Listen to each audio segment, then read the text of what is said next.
তো এখন আমরা আমাদের যে বাটনগুলো ইমপ্লিমেন্ট করা, অর্থাৎ এই বাটনগুলো যে রয়েছে, এই বাটনগুলোর কোডগুলো হচ্ছে এই কোড ডিভাইডির পরে বিগিন নেভিগেশনে আমরা এতটুকু দিয়ে শুধু নেভিগেশন ইমেজটি ডিফাইন করেছি।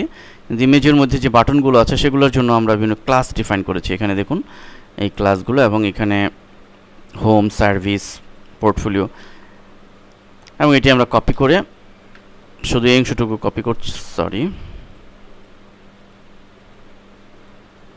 কপি করে আমরা ইন্ডেক্স ডট আমাদের যে নির্দিষ্ট ফাইল, অর্থাৎ এখানে বিগিন নেভিগেশন নিচে আমরা বসিয়ে দিলাম।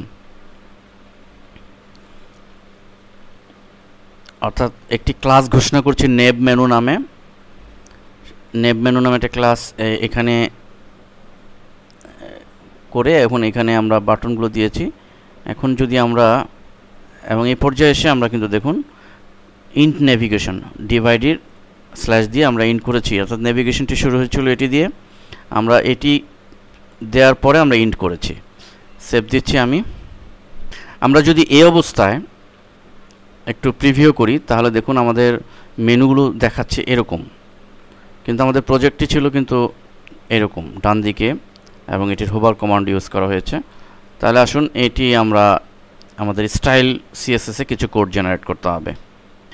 তো আসুন এই নেভিগেশনের যে আমাদের এই বাটনগুলো আছে, এই বাটনগুলো প্লেসমেন্ট করা সঠিকভাবে, এটির জন্য এই কোডগুলো হচ্ছে এটি নেভ মেনু লাই নামে ক্লাস ঘোষণা করা হয়েছে, এবং এটির প্যাডিং কত হবে এগুলো নির্দিষ্ট ডিফাইন করা আছে। ফ্লোট লেফটে যাবে, এটি এই এরিয়ার লেফটে থাকবে।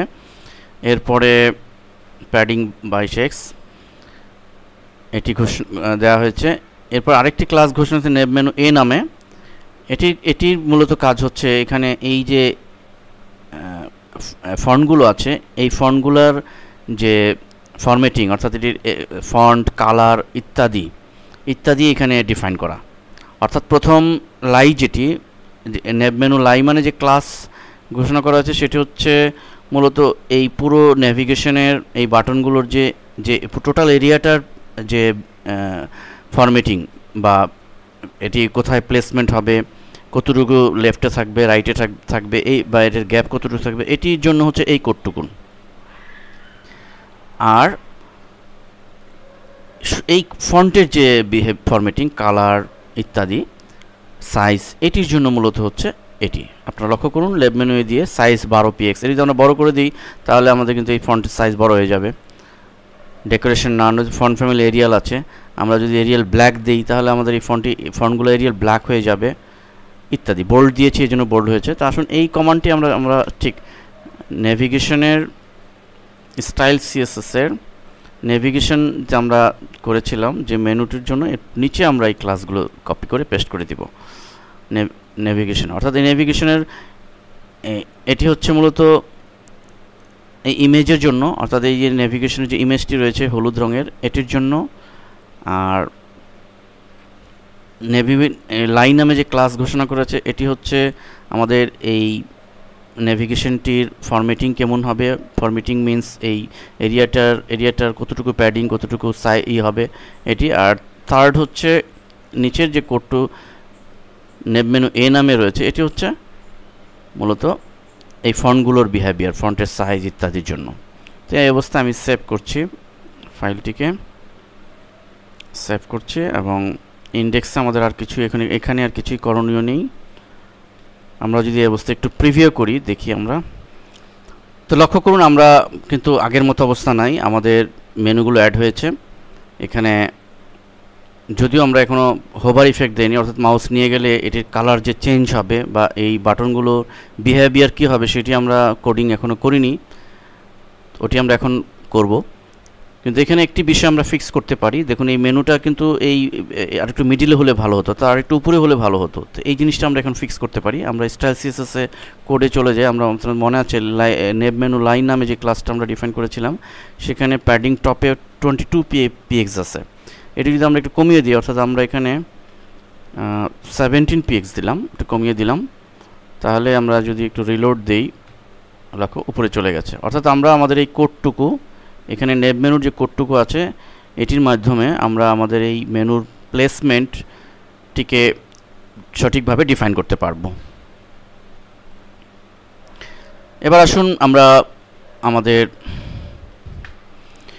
এখানে মাউস নিয়ে গেলে যে এটির বিহেভিয়ার কি হবে সেটি ডিফাইন করার জন্য সিএসএস এর একটি গুরুত্বপূর্ণ কমান্ড হচ্ছে হোভার। তো হোভার কমান্ডটি আমরা ইউজ করব এখানে। আমরা এখনো হোভার কমান্ড ইউজ করিনি বলে এখানে এটি অ্যাপ্লাই হয়নি। তা আসুন হোভার কমান্ডের জন্য আমাদের নির্দিষ্ট কোড হচ্ছে এটি নেভ মেনু হোভার, এখানে একটি কালার ডিফাইন করেছি। তা আসুন এটি কপি করে আমরা আমাদের স্টাইল সিএসএস এর সেই নির্দিষ্ট ফাইলের এই নেভ মেনুর নিচে এখানে আমরা দিয়ে দিলাম। আরেকটি ক্লাস আমরা ঘোষণা করলাম হোভার দিয়ে, এখানে কালার আমরা এটি দিয়েছি। আমাদের মনে রাখতে হবে যে আমরা এখানে কোন কালার দিব, অর্থাৎ আমাদের এখানে যে কালার আছে মাউস নিয়ে গেলে নেভি ব্লু দিয়েছি। এখানে আমরা নেভি ব্লু কালারের কোড দিয়েছি বলেই আমাদের এখানেও কিন্তু তাই হয়েছে। অর্থাৎ আমাদের বুঝতে হবে যে আমরা কোন কালারটি এখানে দিব। আমাদের নেভ মেনুর ফন্টের যে কালার দেখুন, এই কালারটি যদি আমরা দিয়ে দিই তাহলে কিন্তু এটি কোনো চেঞ্জ আসবে না। অতএব কালারটি আমাদের ভিন্ন কালার দিয়ে দিতে হবে। তাই আমি ভিন্ন কালার এই কালারটি দিয়েছি। এখন আমি ফাইল সেভ দিচ্ছি। এখানে ইন্ডেক্স ফাইলে আমাদের আর কিছু এখানে করণীয় নেই, শুধুমাত্র লিঙ্ক ছাড়া। লিঙ্কের ব্যাপারটি আমি পরে দেখাচ্ছি। দেখুন এখন এই অবস্থায় আমি যদি এটিকে রিলোড দেই এই ফাইলটিকে সরি, লক্ষ্য করুন অলরেডি ইমপ্লিমেন্ট হয়েছে। হোভার ইফেক্টটি মাউস নিয়ে গেলে আমাদের এটি ইমপ্লিমেন্ট হয়েছে। তো এই কোডটি আমাদের এখানে দিয়ে দিতে হবে। তো এই কোডগুলো আমাদের সিডির সোর্স ফোল্ডারে স্টেপ বাই স্টেপ ফাইল আকারে দেওয়া আছে, যেন আপনারা সঠিকভাবে প্র্যাকটিস করতে পারেন। ধন্যবাদ। নেক্সট লেসনে আমরা দেখাবো আমাদের পরবর্তী সেগমেন্ট, অর্থাৎ এই কন্টেন্ট এরিয়া এবং ফুটার।